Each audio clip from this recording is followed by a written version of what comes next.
The BSides NoVA 2020 stream will begin momentarily.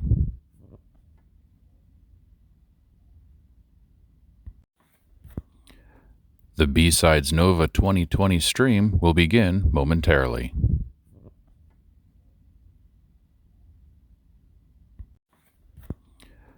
The BSides NoVA 2020 addresses.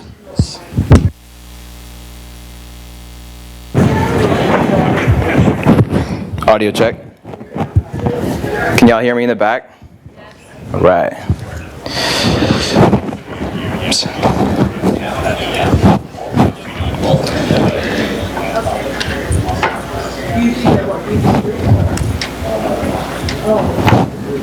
Cool.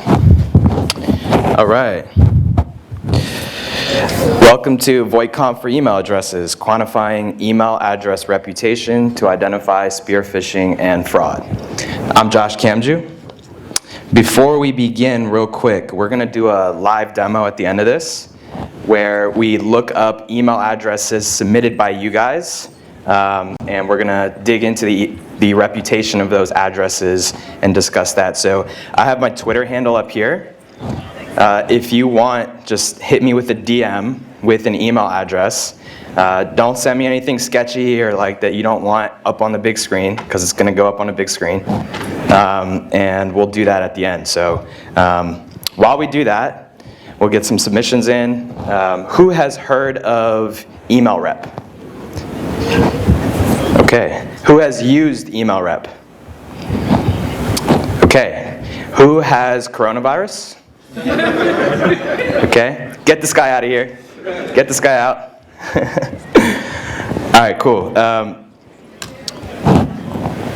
Does anybody not know, has anybody not seen Blade Runner or does not know what a Voight-Kampff test is? Okay. What's that? I haven't seen Blade Runner, know what the other thing is. Okay, so a Voight-Kampff test is a test used to determine whether an individual is a human or a replicant, or effectively a robot. And so we have taken that analogy and we've applied it to email addresses. So email rep is a service that we built, it's a free API, to determine whether an email address is fake or legit.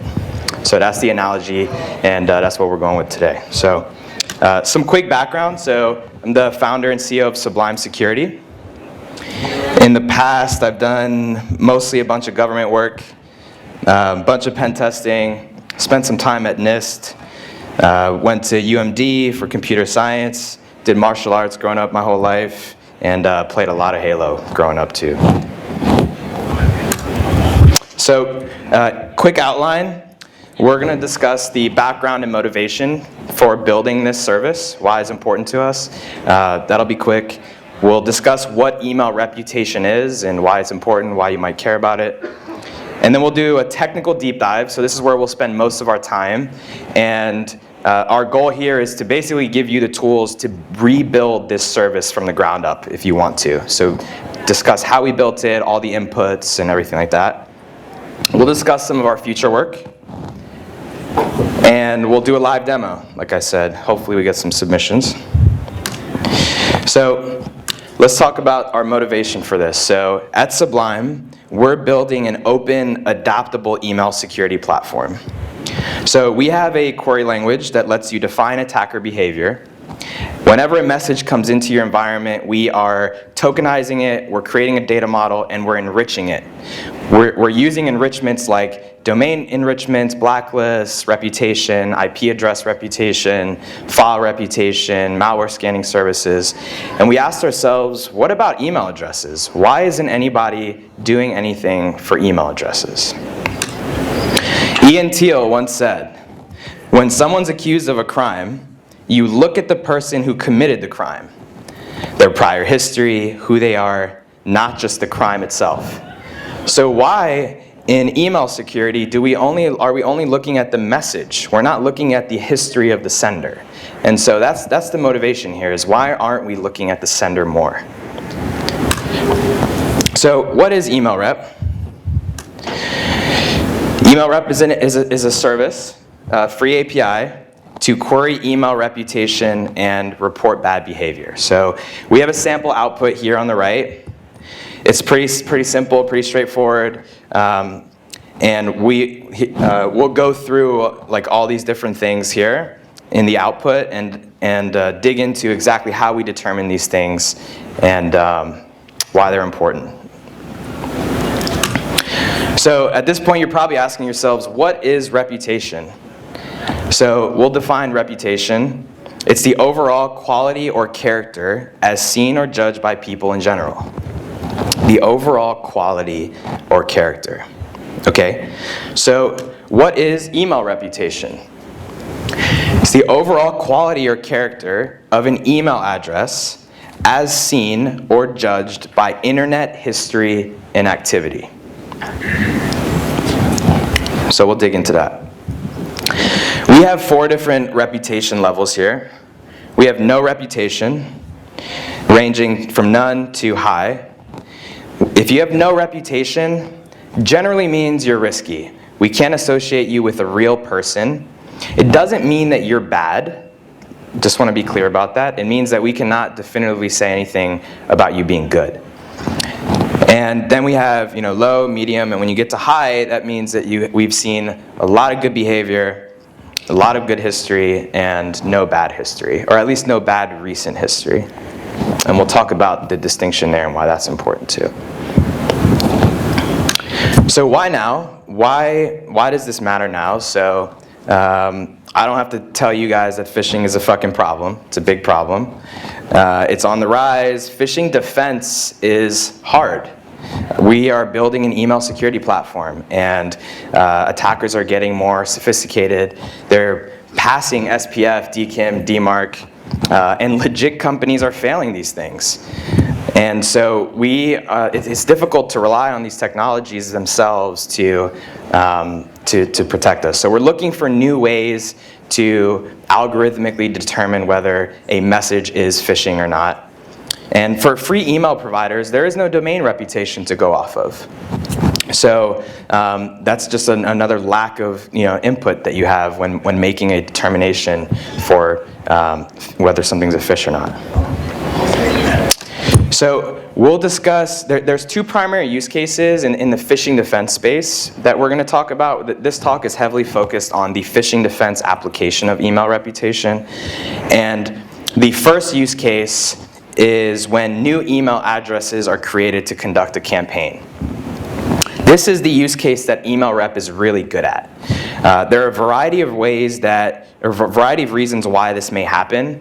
If you're an attacker, you may be creating a target-specific email address. You may be, impersonating an executive there. You may be just creating a new email address so that there's no association between your prior campaigns. Email rep is really good at this because we have all this data about history, and when you create a new email address, there is no history. So we're really good at the API is really good at knowing when things are risky with new email addresses. So let's do a little interactive exercise here. We have 3 email addresses up on the screen, and I'm going to go through each one of these, and let me know which one of these you think is my real email address. So, who thinks the top one, joshkamdjou90@gmail.com, is my real email? All right, maybe like a quarter of the room. Who thinks the middle one is my real email address? josh.kamdjou@gmail.com. All right, that's about half the room. And the last one, joshua.kamdjou@gmail.com. Okay, that's like about a quarter. All right. People don't think they have enough information to judge. There you go. Nice. All right. Okay, show of hands again. First one. All right. Sorry to say that you are wrong. This is not my real email address. This email address is risky. It's suspicious. We have not observed this email address on the internet. It is from a free provider, and it has no profiles on major services like LinkedIn, Facebook, in iCloud. We've never seen it before. Who thought the second one? All right. You are also wrong. This email address is also risky. Same reason. And who thought the third one? All right. You are also wrong. None of these are my real email. This one's not even deliverable, right? And so like the point of this, right, is it's really hard. And like just by looking at an email address, this is a free provider, right? So what was that? Does that mean I won? I said That means you won, yeah. Yeah, so like free email provider, we don't have much to go off of, you know, just by looking at it. And so that's the point of this exercise. This is my real email address. Drastically different response. High reputation. It's been seen in 17 reputable sources. It has profiles on sites like Twitter, Flickr, and Spotify. It's been seen in data breaches from 2012, but not since May of 2019, and we've observed no malicious activity.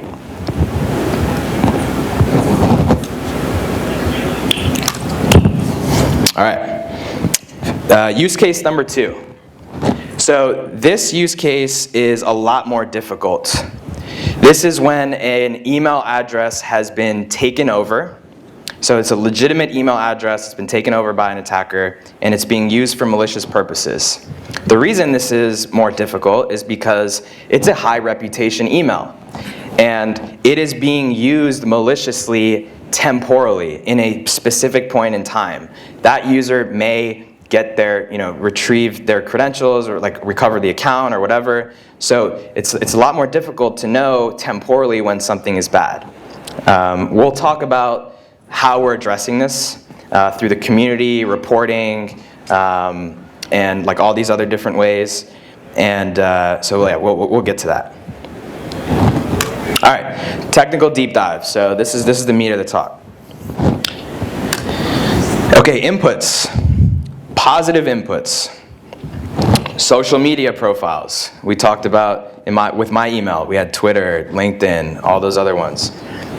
Business-related profiles like LinkedIn. Domain age. So if it's not a free email provider and it's a custom domain, how old is it? Attackers spin up domains for conducting new campaigns. Is it aged? Data breaches. So we use historical data breaches as a positive source of reputation. Why? Because that most likely means that you're a legitimate person. Most people in this room have been in a data breach at some point in time. And as long as that data breach is not recent, then we use that as a positive source of reputation. Same thing with credential leaks. This is history, right? So like this is just kind of proving that you're a real person. Domain reputation. So there are lots of like domain reputation providers, lots of inputs that go into this. We'll break that down. And associations with high reputation. So a lot of times, even if that account specifically is not on various services, we might be able to draw relationships between other accounts based off of various information. And so we'll discuss how we do that. Negative inputs. Phishing and fraud. Has this email address sent any phishing emails? Spam, login form spam, like that's pretty common for spammers. Has anyone in the community reported that email address? Phishing kits, have we seen it as part of a phishing kit at any point in time? Either as the threat actor or compromised in any way. Domain age, so recency, so the opposite of the positive input. If it's like in the last 30 days or 60 days, that might be a negative input. Data breaches, recent. Like, was there a data breach yesterday? Was it, just compromised, do we think? Same thing with credential leaks. Deliverability, if it's not deliverable, and whether it's spoofable or not. And we'll break down now each one of these categories. So, data breaches. There is no shortage of data breach providers. We use a few of these, and we also have our own sources for this. We use Have I Been Pwned heavily. We love Troy Hunt and Have I Been Pwned. If you guys are like interested in any of this info, just the slides will be posted, or just hit me up and we can send all this to you. Whois. So we use Whois obviously for domain age. There's some lessons here if you want to roll this yourself. You will get rate limited. We use a Whois XML API. We use Whois XML API for this. They're alright. If anybody has any better alternatives, let me know. We're definitely open to alternatives there. We use DNS heavily, so is it a valid domain? You'd be surprised, like sometimes they don't even have a valid domain. Sometimes there's no MX record. You'd also be surprised that people are sending spam phishing messages without MX records. Like that's immediately sign of suspicion. Is there SPF records, DMARC records? Do we think that this is spoofable in any way? And we're looking at text records for a lot of interesting things. Do we see any any high reputation type things that like services that might cost money in the DNS records, in their text records, like MailChimp or like SendGrid or all these things that cost money that attackers are less likely to do? SMTP. So we use SMTP for deliverability. A Gmail account that is not deliverable is suspicious. And the reason is that Gmail will actually tell you whether an email address exists on their site or not. In the next slide, we'll discuss exactly how you can do that and how you can roll that yourself. We currently use a provider for this. We use Kickbox.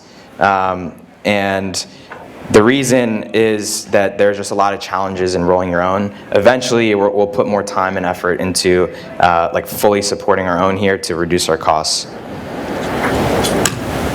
So if you wanted to roll your own, this is how you would do it. This is how you would determine deliverability for a Gmail address. Or this is the same process for all addresses, really. So first thing is we need the MX record. So we're going to pull the MX record for sublimesecurity.com. We can see that the MX record is Google. So we're going to take that first MX record, and we are going to connect to it on port 25, SMTP, and we are going to do a handshake. We're going to say hello from foo.com, mail from foo@bar.com, it really doesn't matter. And recipient 2 is the address that you want to determine deliverability from. The key thing here is that Google will give us a 250 OK, telling us that this is a valid email address.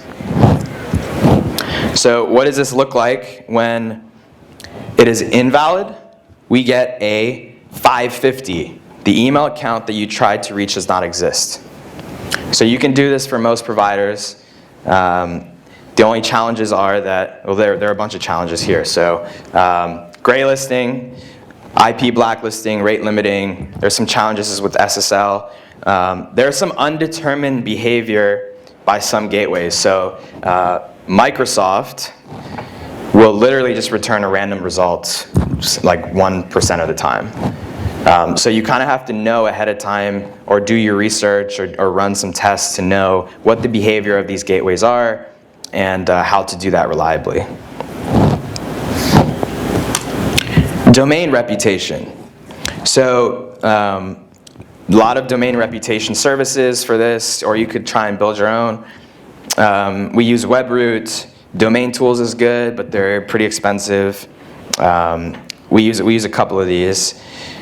But the main inputs are into domain reputation, like at a very high level, like age, malicious activity, does anything look suspicious, traffic ranking, things like that.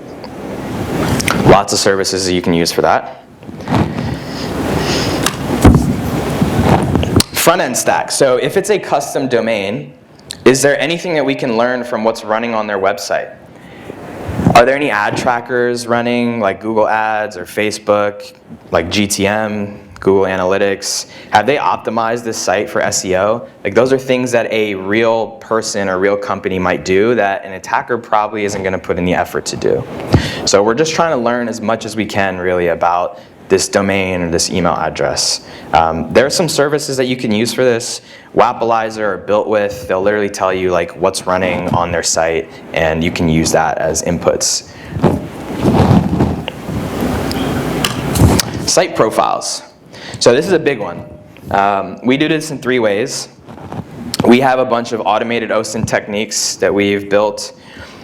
We have some data partnerships, and we have some third-party enrichments for this as well. So we're going to focus on automated OSINT techniques, and we're literally just going to tell you about a bunch of the ones that we discovered and how you could do this yourself. So, who remembers this information disclosure back in the day where you could just like type in a username or email and it would tell you that you have a incorrect username, and so you could use that to enumerate accounts? Who remembers that? Okay, yeah, pretty much everybody. So this is largely fixed here on these login pages, but I'm here to tell you that information disclosure is still alive and well. This same type of information disclosure, it's just not where you might expect. So we'll do a live demo here on how you can determine whether an email address or profile exists on a service and how you can automate that. So we're going to pull up Last.fm here.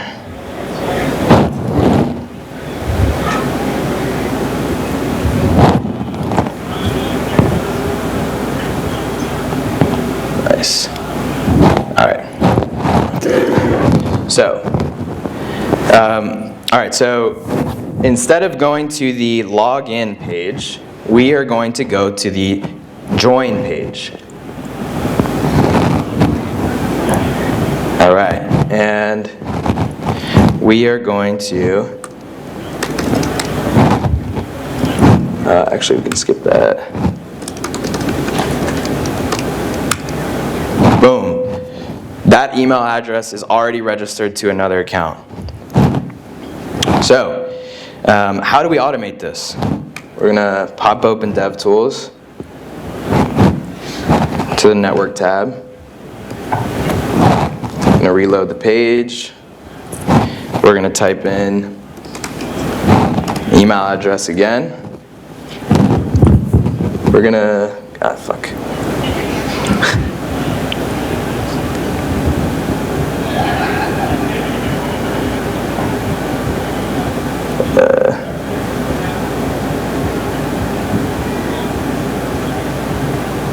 All right, let's try this again. Clear? Com. All right, let's try this again.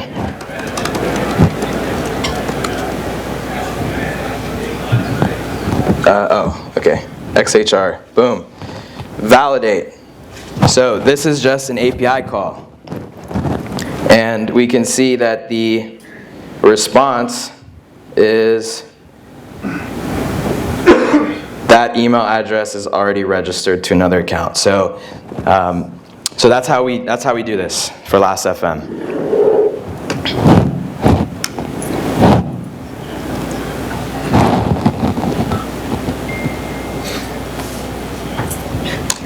There are so many others. Practically, like, I would say 90% of the sites that you visit are vulnerable to this. The reason, this is a conscious choice being made by these services to improve the user experience, right? So you got a new user, you want to lower friction as much as possible. So you want to tell them that when they're signing up that you can't use this. So we don't really expect this to really go away. So yeah, there's a lot of these. There is a limitation that in a lot of cases you don't actually get the actual profile. So you know that the email address exists, but you don't know the profile associated. We do have some techniques for that. We'll go into how we determine that sometimes. Just something that you should be aware of. All right, Gravatar. Who has a Gravatar or knows what Gravatar is? Okay, not everybody. So Gravatar is a globally recognized avatar. You don't know it, you might not know it, but you probably have a Gravatar. This is a service that's used to associate an email address with a profile photo and some other user-related information so that when you sign up for an account on a new service, they can take that email address, query it, and get like your photo and a bunch of other info and populate that in your account to make the experience better. So you probably don't know it, but you probably have one. Or you might not know it. So this is how you can automate the process of going from an email address to Gravatar. So we see that we got a 200 here, and we got a link to the profile. Why do we care about this? This is a sign of reputation. This means that this is a sign of history, right? Real people have Gravatars. Attackers don't. So it's just another input that we're using to determine reputation, history, age, presence on the internet. Who knows about this LinkedIn technique? All right, I'm about to blow you guys' mind right here. So I use this all the time. You can go from email address to LinkedIn account. Super handy. Sign of reputation. Email address associated with the LinkedIn account.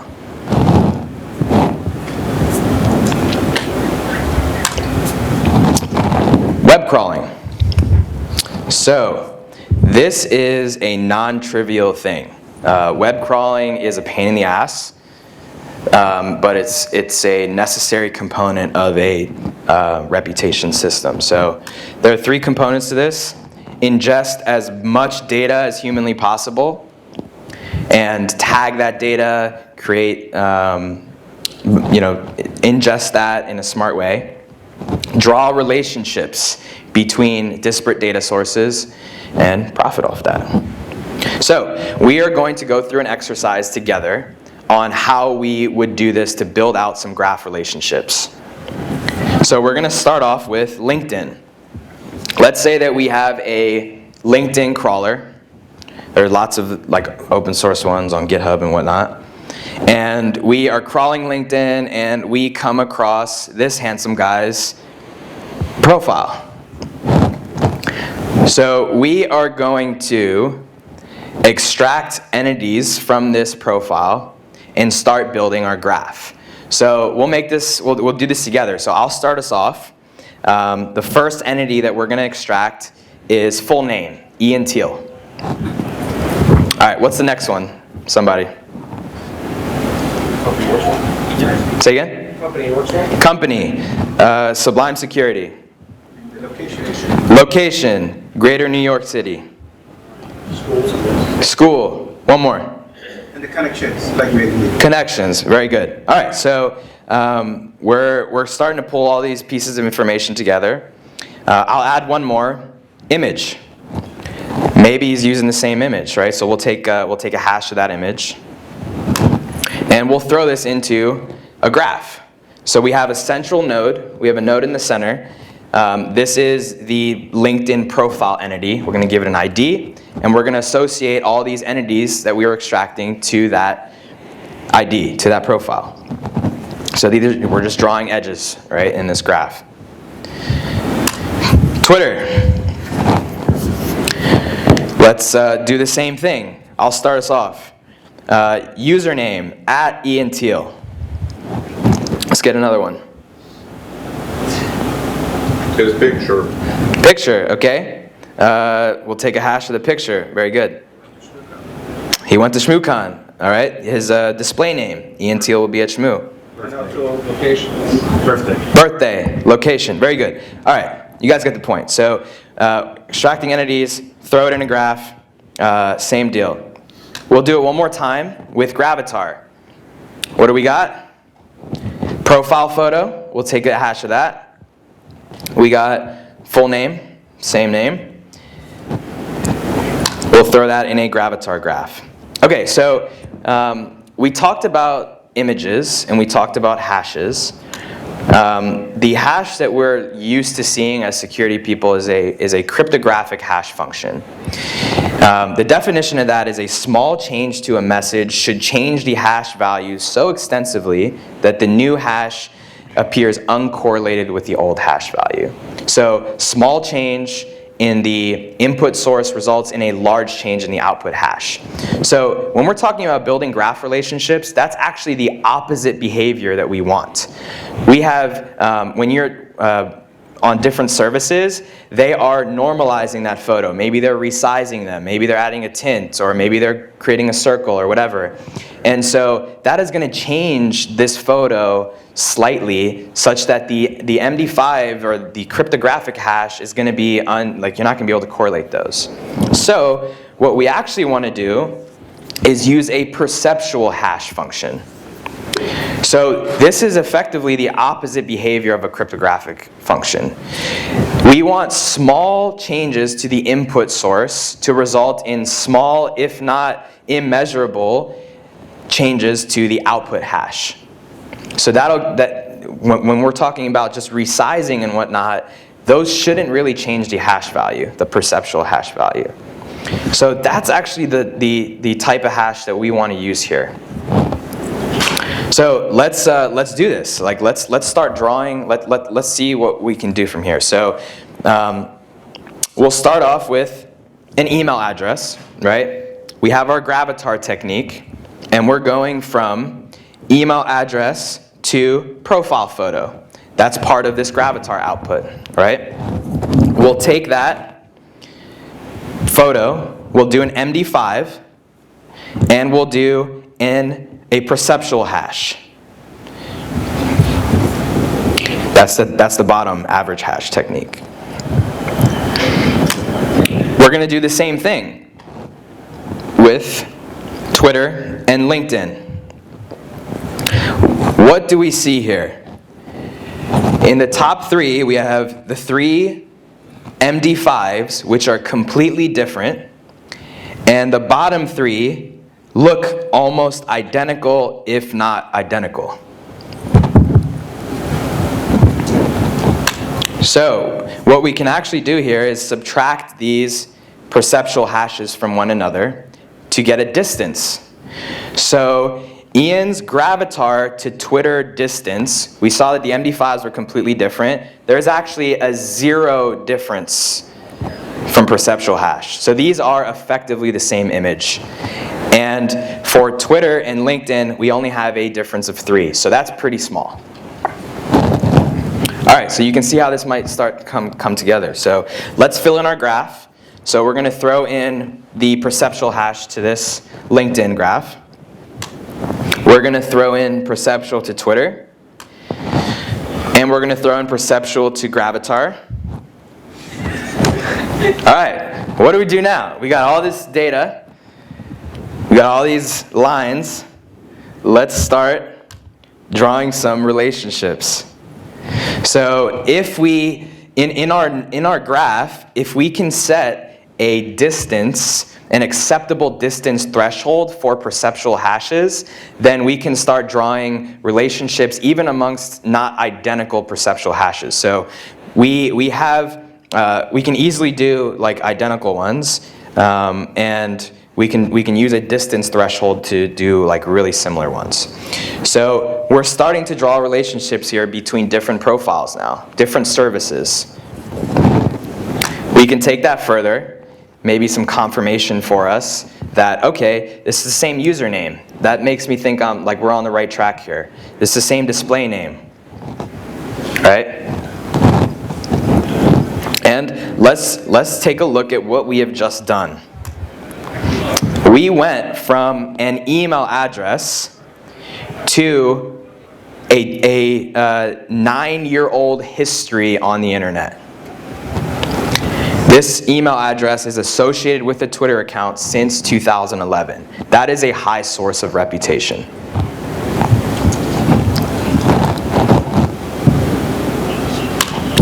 All right, let's talk about negative inputs. Reporting. This is huge. So we rely on the community for this. We have an incredible community, people who are in SOCs or people who are in MSSP shops or whatever it is, and when they see malicious messages come through, phishing emails, they're reporting, and it's benefiting everyone else in the community. So we have a simple API that you can use to report, and you can tag based off of the behavior here that you see. So a lot of reporting happens on Twitter. Shout out to a couple of these guys, Actor Expose and Dubstar. These guys are killer at hunting down phishing kits and doing their thing, and just reporting like spam and phishing all the time. Jay Cybersec and Neon Primetime, these guys are killer at identifying phishing kits and threat actors. And organizations and MSSPs like couldn't be doing this without their help, without the community. Some more negative inputs. So anytime we have a verified phishing attack within our platform, that gets reported back into email rep. Dark web credential leaks and compromises. So if we are working with a partner who's really good at that, or if we're doing our own, if we see some kind of data leak or credential leak, that may be a negative input. And recent data breaches. So if it just happened, then that that is probably going to be a sign of suspicion. All right, let's talk about blacklisting a little bit. So this is a really important concept.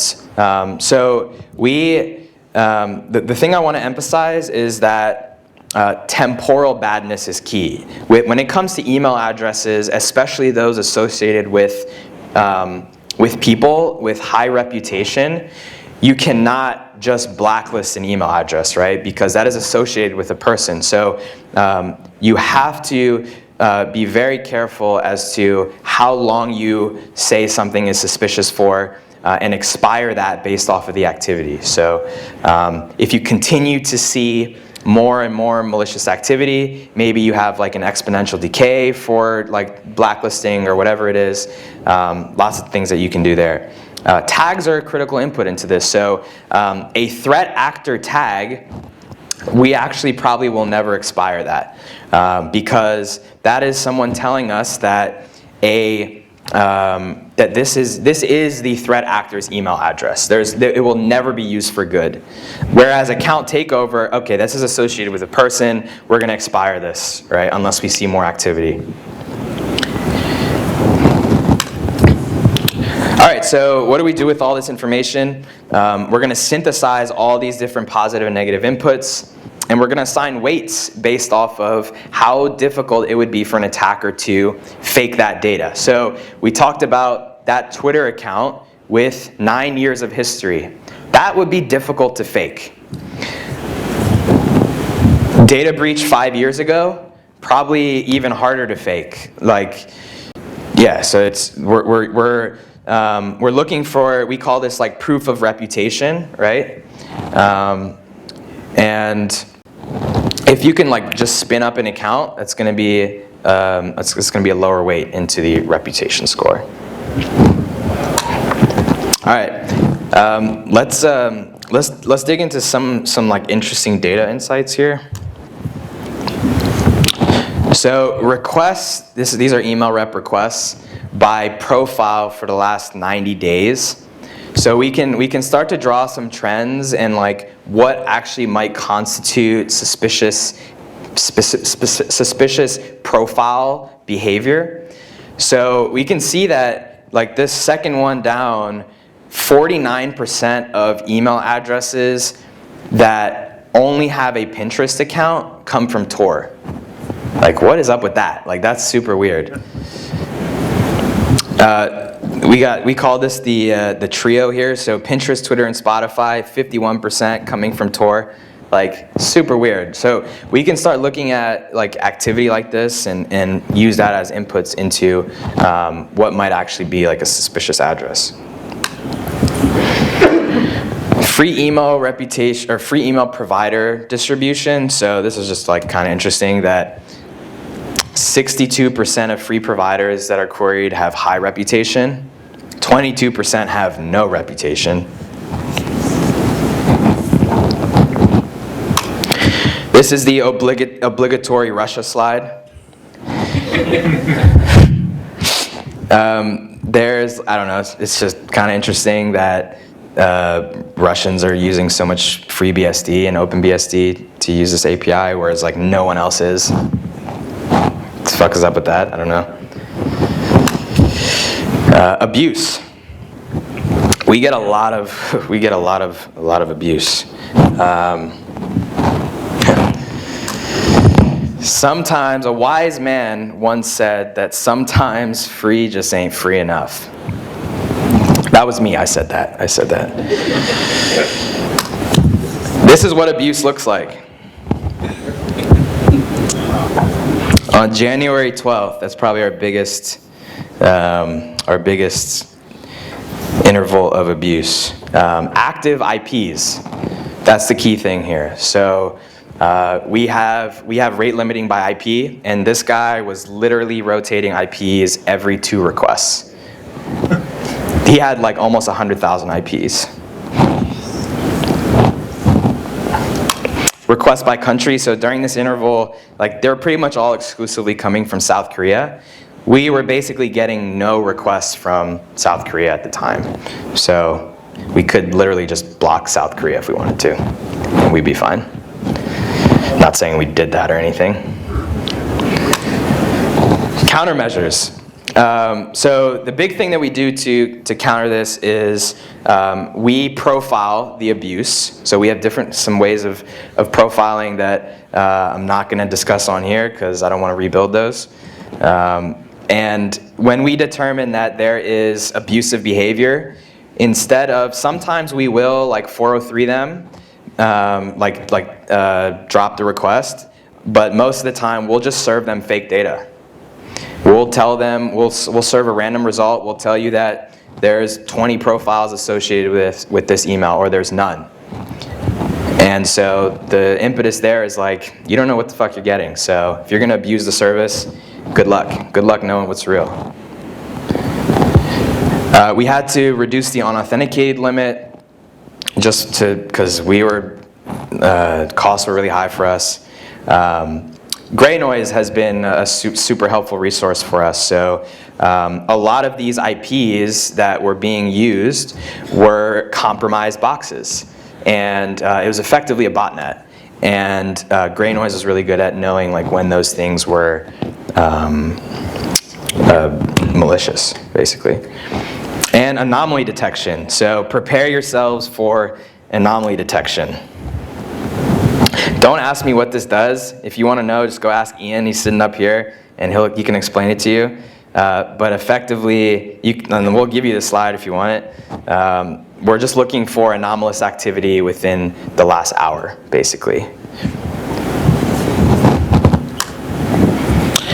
Some interesting key request stats. So we get about 5 to 10 requests per day. We have about a 50% rejection rate. There's a lot of sketchy profiles that, or email addresses that we get requests for. We only have about a 5% contested rate. That's effectively, those are people coming back to us saying that, hey, like I think you made a mistake or whatever, I'm a real person, and we'll typically probably give that person a key. But that tells us that we're probably doing a good job if there's only 5%. 67% of these are from free email providers, and like we've automated this whole process, so we know like when something is high rep and coming in for a request.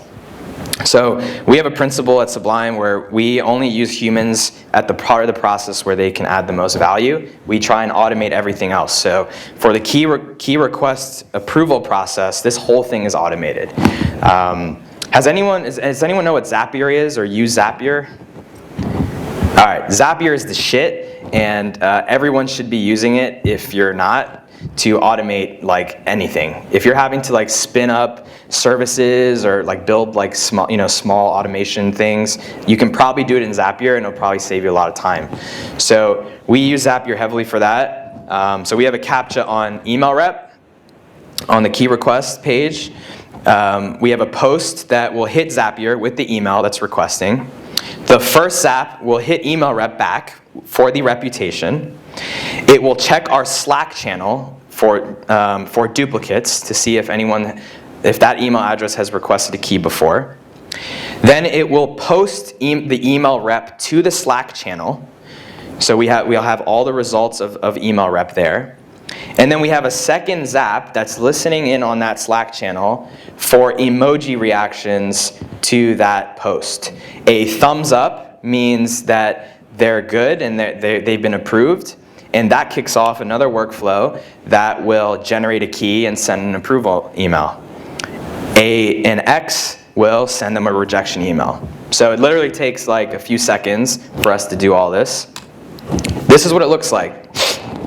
So we get a request. So this is posting to our channel. There's no reputation for this email. And we are going to block that. This is what a successful one looks like. So there's high reputation. It's been seen since a couple years ago. No problem. Easy. Check mark. All right. How can you use email rep if you wanted to? So we have a simple API that you saw before. We have a Python wrapper. We have a Python wrapper and CLI. We have a PowerShell module. Shout out to Kyle Parrish for that. We have an R wrapper. Shout out to Bob Brutus for that. If you're using the Hive, like Cortex analyzers for any of your automation in like automation pipelines in the SOC, we have an email rep analyzer, thanks to Nino Secchi. And we also have there's a browser extension for doing OSINT stuff that email rep is a part of. If you're using Auth0 for your signups, there's a write-up on how to do that by Matthias at Auth0. If you're using Office 365, you can. There's an automation pipeline here, and there's a .NET package that you can use. So, what are people using email rep for? So, like the biggest thing is phishing defense. Like that's what we use it for. That's what email rep is like designed to be better for. A lot of SOCs are using us for incident response and like SIEM or SOAR alert enrichment. Fraud is a big one. So upon account creation, like does this look legit or does it look spammy? Is it blacklisted or whatever?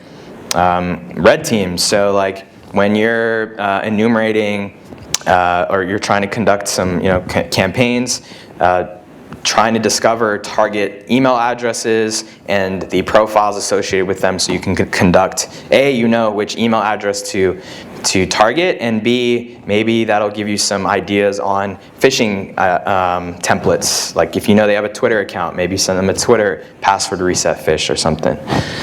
And we use it for lead, or basically validation for this funnel for API key requests.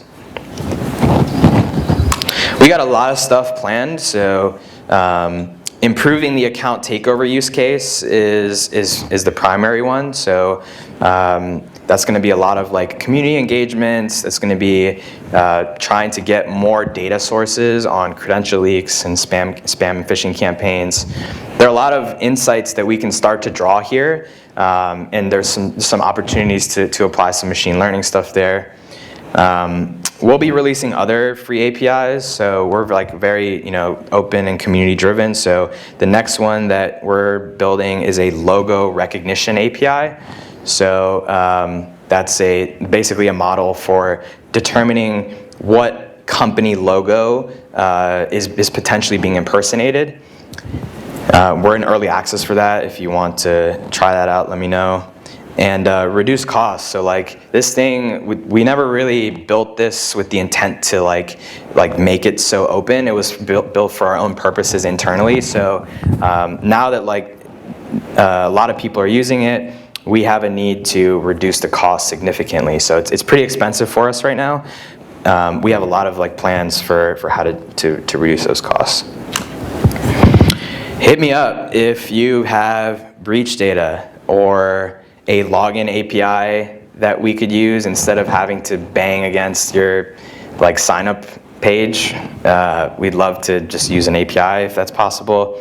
If you got profile data or phishing campaigns, like let's hook up. All right, live demo. Let's see what we got here.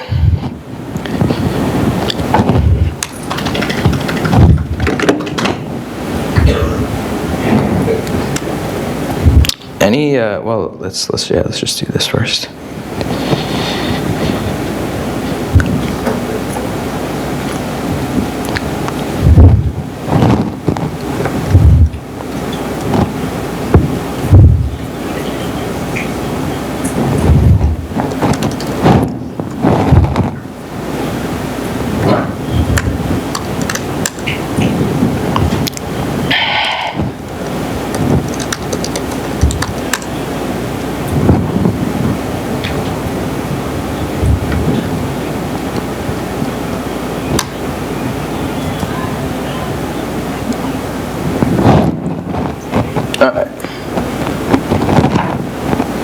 First one, we'll probably just do like 1 or 2 so that we can do questions. All right. Who submitted this one? If you feel comfortable. All right. Is this a legit email address? What's the deal with this? It's just it's one of my secondaries. Secondaries. Okay. So we can see here that this email address has high reputation. It's associated with a person. We've seen it in data breaches since 2012. Is that right? All right. Cool. Cool. All right. So we're coming up on our time here. So I guess we can just dig into the output a little bit. So yeah, we've seen credentials leaked, but nothing really recently. February 2019. Domain exists, obviously. We're able to associate it with a Pinterest profile. It's coming from a free provider.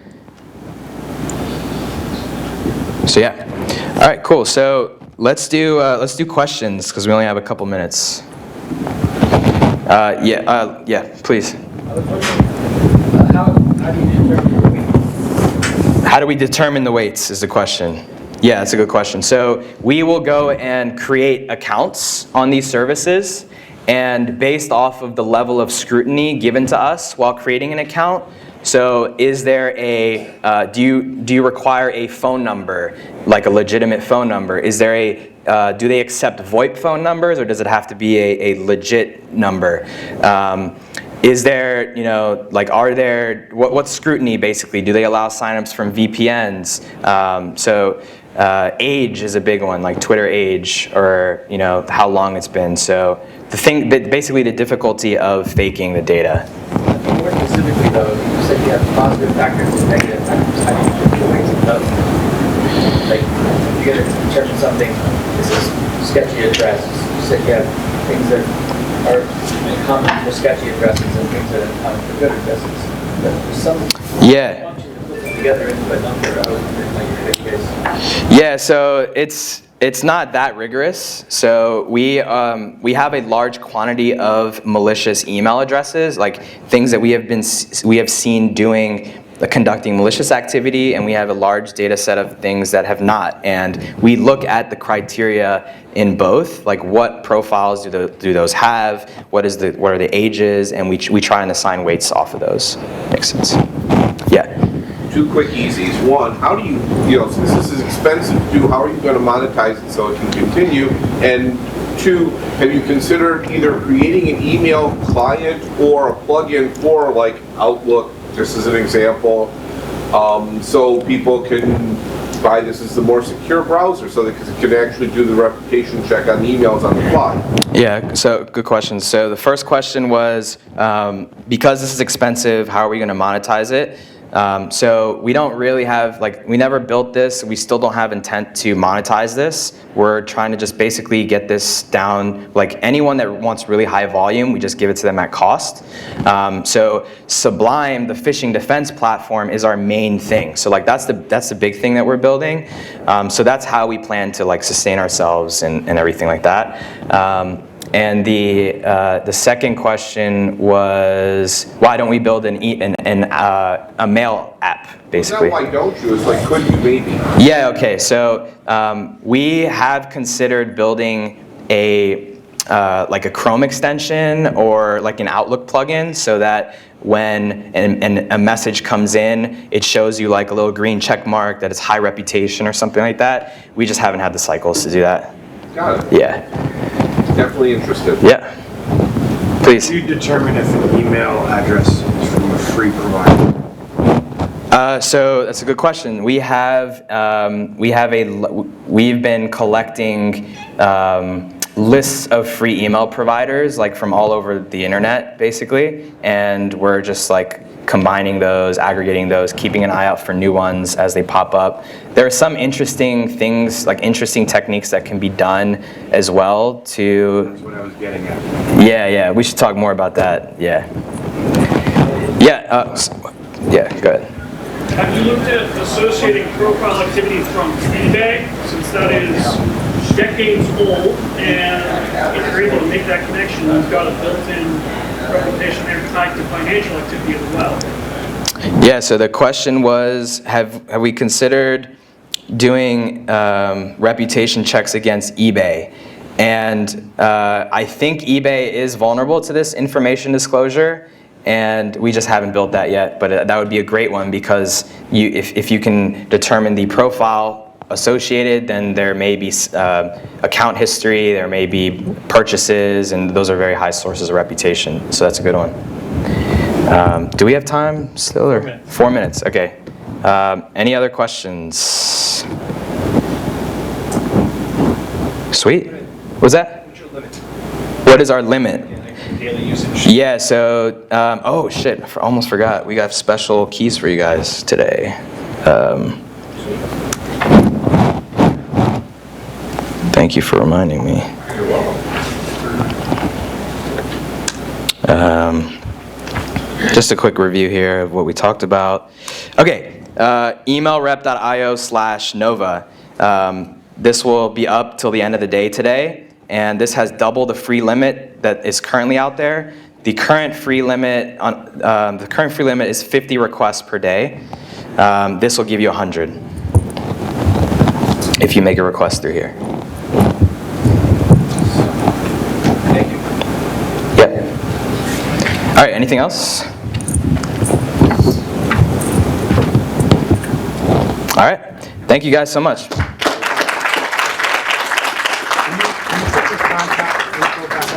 Yeah. All right, everyone, have a great lunch. Just to let you know, there are 2 food